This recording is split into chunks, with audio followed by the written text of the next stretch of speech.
Alright, welcome back traders. In this lesson, we are going to be looking at the security function. The security function is used for referencing other market data and higher time frame market data.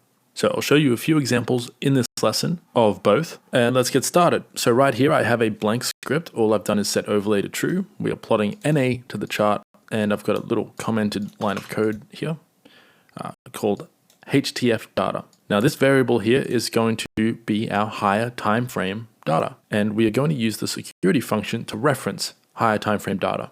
So to begin with, let's get the daily close price on this 1 hour time frame. To do that, we use the request namespace or library. So you type out request.control space, and here is a list of all of the various requestable functions. So we can request dividends, earnings, financial information, quandle data, and splits. Now we're not going to cover these other functions in today's lesson because they're outside of the scope. They behave in a similar fashion to the security function, but they get completely different data to what we want to get today. So if you guys are interested in these other functions, let me know and I can record lessons on them. But for now, we're going to keep things specific to the security function. So I'm going to write out security here. It would help to put an I in there. And let's get started with the function parameters. So the main security function we'll be working with is the float value. This will get price values, indicator values, etc. So for the first example, let's get the daily close of the current market we have on our chart. To do that, first we need to pass in a symbol. So to reference the same symbol that we have loaded onto our chart, we need to use siminfo.tickerid. That will get the current market through the current broker. So right now I'm on Oanda and I'm on US yen. This siminfo.tickerid will get the exact same data feed that we have loaded onto our chart right now. The next parameter is our time frame. So if you want to get the current time frame, you would put in here timeframe.period, and that would retrieve whatever market information we want from the given ticker ID on the current time frame. So in this case, we're on the 1 hour chart. But for this example, we want to get the daily price, closing price. There are two ways we can do that. We can pass in the letter D as a capital letter. That will give us the daily chart time frame. You could also put in 1D. That's essentially the same as just putting in D. You could also put in a different time frame, like a 3-day. 3D will give us the 3-day time frame. So for example, here we have 2 days in our time frame list. So 2D would get that same 2-day time frame loaded onto our chart. But for now, let's just stick with D. Now this also takes minutes. We could put 1440 in here. That is how many minutes are in a day. That will give us the same data as just putting in D. And you can reference any time frame. You can reference even second time frames, depending on your TradingView plan. You can reference the 5-second chart, for example. You can reference the 60-minute chart. You could reference the yearly chart by typing in 365D. That will get a yearly chart value. You could use 52 weeks to get a year as well. And we can also even reference the monthly chart. So 6M would give us the 6-month chart. But for today, let's stick with daily. Keep it simple. The next thing we need to pass in is our expression. So the expression is the expression of code that we want to pass in to this ticker ID on this time frame. So this could be, for example, the closing price. It could also be an indicator value. We'll cover indicator values in a different lesson. I'll briefly touch on that later in this lesson, but for now, let's stick with the closing price. So now if I plot HTF data onto our chart, we're using the request security function to request the daily chart's closing price on the current ticker ID, on the current market we have loaded onto our chart. So now when I save my code, we now have the daily close price drawing over our intraday price action. Now if I zoom right in here, you'll notice that this blue line here, if I bring this to the front, is moving with the current bar. That's because this current bar is a real-time bar. And here, a new day started on this bar right here. And because we're on the current bar, our line is updating as the real-time bar updates. When a new bar starts in a few seconds, this line will now be updating on the current real-time bar. Now we don't want this. What this is basically going to do is, as the real-time bars print onto our chart throughout today, this blue line is going to move along with it, tracking the current day's daily price as it fluctuates. In most cases, in 99.9% of cases in your scripts, you are not going to want this behavior in your security function. Because, for example, if we're referencing the daily closing price to do some sort of analysis in price action, let's say we want to see, maybe it's not even the daily close, maybe it's the previous day's high or low, and we want to see how price action responds to the previous day's high or low, and if that high or low is going to act as support or resistance. If we are doing something like that, for example, then we do not want the current day's security function to reference the current day's high and low. We want it to reference the previous day's high and low. To do that, we need to use a little conditional or ternary operator in our expression. So what I mean by that is, we can use the ternary operator on our expression here, and we can say, is the bar state real time? So bar state.is real time. This will only be true if the current daily bar is a real time bar. If the current daily bar is a real time bar, then we want to reference the previous day's closing price, not the current closing price, which is still moving, which is still unconfirmed and actively fluctuating. We don't want to reference that because it's kind of useless to us. Until today's daily bar closes, this closing price is going to change all throughout the day. So it's not really that useful. It's exactly the same as just referencing whatever time frame we're on, referencing the current closing price. If we wanted to reference the previous day's closing price, this is how we do it. We check, is the bar state currently a real-time bar? If so, reference the previous day's bar. Otherwise, reference the current historical daily bar. So if bar state.isRealTime is not true, that means we are on a historical bar that has closed and is confirmed. So now when I save my code here, keep an eye on our blue line up here. There we go. As soon as our script updates on current price action, when this bar moves, there we go, it just moved, the blue line is no longer going to update. It is now referencing the closing price of yesterday's bar. So if I draw a line out here, let's draw a line across this blue line that's drawing, and I'll bring that to front and go out to the daily chart. You can see here that our white line is referencing yesterday's closing price over today's intraday price action. So if I delete my white line, this blue line we see here is yesterday's closing price drawing over today's price action. And if I wanted to get the previous day's high, I could change this close to a high, save my script, and now we'll be referencing the previous day's high over today's price action. Now notice that when you first add the script to your chart, the script will draw today's high over the current bar. Let me show you what I mean. If I add the script back, watch our blue line up here. Notice that it's drawing on the current day's high, and as soon as this bar updates, as soon as price changes and our script is re-executed, this blue line will drop down to the previous day's high. So it's quite slow in the markets right now here in Australia in the morning. But there we go. We just got a volume change, and our blue line is now dropped down to the previous day's highest price, and we will continue to draw this over today's price action even if price trades above it or below it.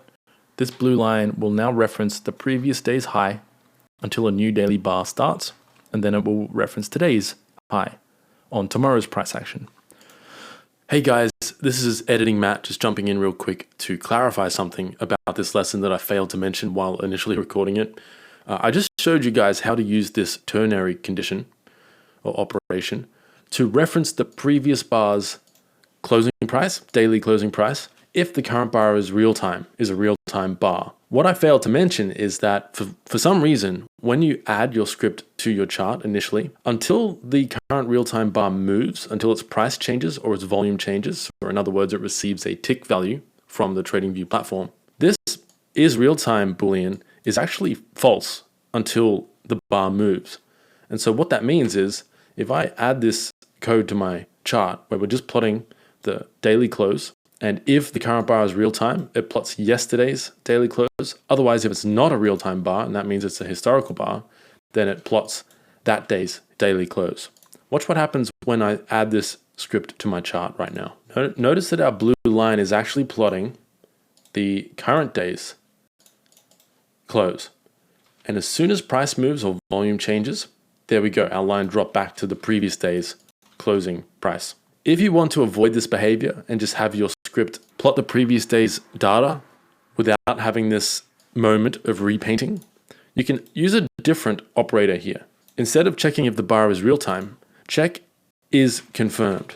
Is the current bar confirmed? If so, then we can reference the current day's closing price because we are on a historical bar where the daily bar had already closed. Otherwise, if the bar state is not confirmed, that means it's a real-time bar, and we want to reference yesterday's data instead. So now when I save my code and I re-add this script to my chart, the line should be correctly plotting yesterday's daily close before the current bar receives some tick data. So if I add this to the chart, our blue line is immediately drawing yesterday's daily close. So it's a weird kind of, it's not really a bug, but it's just a quirk of PineScript that if you use the is real time check, PineScript does not consider the current bar a real-time bar, even if it's active, until it detects movement. So it's not super important. It won't break your script or anything to use one method over the other. But if I uncomment this code here and I remove my script, you'll see what I mean when I add this to my chart. So if I add this script to my chart, the daily open is this upper line and the daily close is this lower line. Let's do that one more time. Add it to my chart. And you can see that weird repainting quirk there. So if you don't want that weird quirk, use this version of the ternary operator instead of the real-time one. Just keep that in mind as we go through the lesson. There are two ways of achieving the same thing here, and one doesn't have that weird flicking repaint issue. Anyway, let's continue with the lesson. So that's how we reference higher time frame market data on our intraday charts. Let's get the previous day's low as well and plot that onto our chart. So higher time frame data 1 and 2. Save my code. I'll change the high to a color of color.red and the low to a color of color.blue. Now if I save my code, zoom out a bit. Now again, our code, when we first add it, will reference today's high and low, but as soon as the script re-executes, it will update to yesterday's low and today's yesterday's high. So if I put a vertical line here, drop out to the daily chart, when this big green bar here closed and this new day began, our script began drawing yesterday's high and yesterday's low over our intraday price action. So this is probably a little bit confusing, especially to those of you who are new to PineScript and new to coding, but make sure to watch this lesson a couple more times, and this will make sense to you, especially as we build out on this information in future scripts and start building practical tools using this data. But let me open up the source code really quickly, and let me get rid of one of these plots to keep things simple. And let me show you what some of these other function parameters do for the security function. So far we have used our symbol parameter, our time frame parameter, and our expression parameter. The next parameter is gaps. So if I want to set gaps, now because I'm inputting these function parameters in order that they're listed here in the documentation, we don't need to specify the parameter name. But for the next few parameters, I'm going to specify them anyway, just so we know what we're dealing with. The first three are pretty obvious. We have our market, our time frame, and the data we want to reference. The next few parameters are not so obvious. So for gaps, we need to set it to an inbuilt constant variable from the bar merge namespace. So if I type out bar merge.control space, here are our gaps settings. Now look ahead is something different. That's the next parameter. We'll cover that in a moment. But for now, just focus on the gaps off and gaps on. By default, the security function is set to bar merge.gaps off. So if I save my code, nothing will change here. We are still referencing the previous day's high over our current intraday price action. But if I set bar merge gaps on and save my code, we're going to get something very different here. we are now merging the gaps between our values. So every time a new day begins, so that's at 1600 on my current exchange time, PineScript is now joining the lines between these gaps. So every time a new day begins, all of the data here in between that new day and the start of the next day is considered a gap. PineScript does not have data for every bar on our chart here. We're on the 1 hour chart, so we have about 23 bars of no data because the data isn't received until a new day begins, and it's merging the gaps between the data. Now, as I said, by default, this is usually off, so we don't get that effect. Instead, we have bar merge gaps off, and so even though we don't have data for every bar between a new day, PineScript is just drawing the last known value across that gap in data. Now, this could be useful for something like a higher time frame moving average.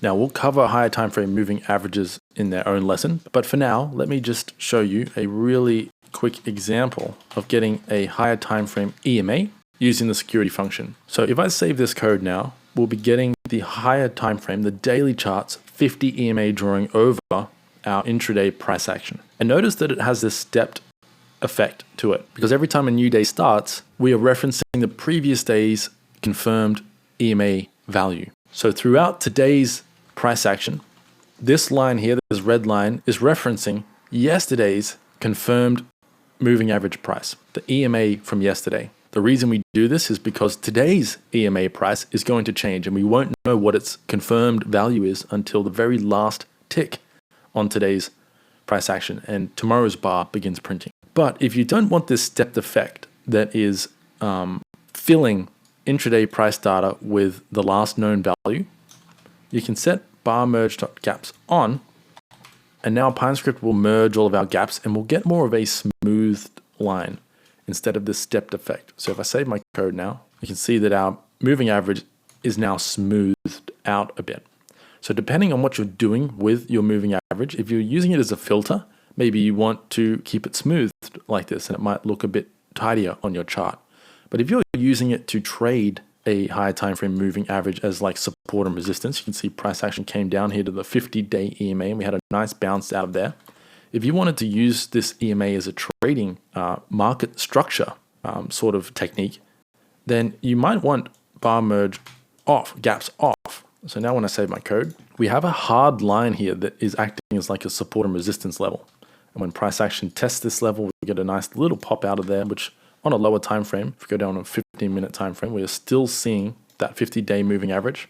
You could get a nice trading setup here that might offer a respectable risk-reward profile on this lower time frame as a counter trend setup, or even a trend continuation setup. If we have a strong daily or even 4-hour higher time frame trend and price action is pulled down to a key moving average on that higher time frame, you can plot that high time frame moving average over price action, drop down to an intraday chart, and potentially trade trading setups and opportunities around that key moving average and get a nice risk reward profile out of there that allows you to get a decent edge out of the markets. But anyway, I digress. That's information for a different lesson. Let's move on to the next few parameters we have to work with. So I just covered gaps. Let's check out the look ahead parameter. So if I set look ahead to, and then this also takes a bar merge namespace constant. So if we type out bar merge dot control space, we can choose from look ahead off and look ahead on. If I change my expression back to the closing price and we set bar merge dot look ahead on, I'll zoom out my chart a little bit and save my code. Let's have a look what happens here. If I zoom right in, so now we are essentially cheating with our code. Our script is now looking ahead on historical data to tomorrow's data and drawing that over our chart. So if I draw a line out here over this red line, notice that it starts drawing here on this bar right here. If we drop out to a daily chart, let's look at what that price value is. It is 112.82. Let's drop out to a daily chart and see where that value is. So now if I hover over this red bar, it might be hard to see up here. Actually, let's do a different bar so that you can see the numbers more clearly. Let's go to, where was a green bar? The day before. So let's look at this day here. So I'm drawing my white line from here across this day's price action. So let's see what that value was. If I hover over any price action in here and keep an eye on my higher time frame close value, it's 113.188. So let's drop out to a daily chart and have a look at what this value is. So if I hover over this big green bar here, you can see that we have 113.188. Now if I drop back down to my 1 hour chart and we look at what's happening here, this is the start of that green day, the day that closed at 113.188. And it didn't close until this bar right here.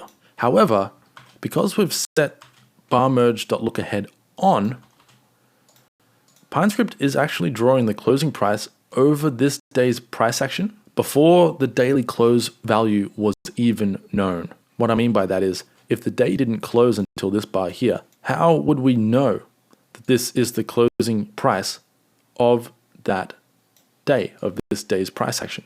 The answer is we wouldn't. And our script is essentially cheating. It's looking ahead on our intraday price action and retrieving the closing price of that day and then drawing that back over the price action of that day before that value would even be known. This is a huge problem in some scripts if you don't understand the functionality of this security function feature. Now, there are some use cases for this. There are some reasons why you would want to draw your higher time frame data this way. Personally, I've never done it. I don't like cheating in my script. I think it's misleading and can lead to misleading results depending on what you're doing with your code. By default, look ahead is turned off, so you don't normally have to worry about this. If I open up the reference manual here, it says look ahead. From version 3, the default value is look ahead off. And note that the behavior is the same on real time and differs only on historical bars. So this feature of looking ahead only works on historical bars that have closed already. But anyway, I just wanted to point this out. You should probably stay away from this look ahead parameter when working with scripts until you thoroughly understand what it does and why you might want to cheat in your scripts and look ahead. Because if you're using a strategy that depends on higher time frame data and you set look ahead on, your strategy results may be cheating. It may have access to information that it shouldn't have access to until well after that higher time frame bar had closed. But anyway, as I said, this is set to off by default, so this functionality does not happen. So now that I've set it back to off, our line here has shifted to the next day. So this day does know what the previous day's closing price was, and so now we're no longer cheating. So you need to be very careful when using the security function to reference higher time frame data, because there is the potential to access data that you shouldn't be able to access until well after the higher time frame bar has closed. But anyway, because look ahead is set to off by default, we don't normally need to worry about that. So let's move on to the last two parameters here, which is ignore invalid symbol and currency. We'll look at ignore invalid symbol first. By default, this is set to false. If I save my code, nothing will change here because we are referencing a valid symbol. We're referencing the current market we have in our chart. But if I were to change this to, let's just change it to XXXX and save my code, we now get an error. See this little warning sign up here. If I click on that, it says resolve error. No such symbol as this 4X's. However, if I set ignore invalid symbol to true and save my code, we will no longer get an error here. We will just get NA drawing onto the chart. So the script doesn't crash because this symbol doesn't exist. It simply ignores this expression, and this whole function is just returning NA. So depending on what you're doing with your script, maybe you don't care if your user loads an invalid symbol, but if you need the symbol to be valid in order for your script logic to properly execute, then you can leave this as false, which it is by default. So by default, you don't need to touch this parameter, and your script will not run if the security function is trying to reference data that doesn't exist. Let me change this back to siminfo.tickerID and we'll look at the final parameter here, which is currency. So if I set currency to, and then type out currency.control space, here is the list of all the available currencies we can reference. Now this parameter is a little bit confusing. To be perfectly honest, I don't really fully understand it myself. I don't understand why you would ever want to use this with the security function. It can be useful with some of the financial functions, but if I open up the security function documentation and we scroll down to currency, it says here that this is the currency into which the symbol's currency related values, for example, the open, high, low, and close, are to be converted.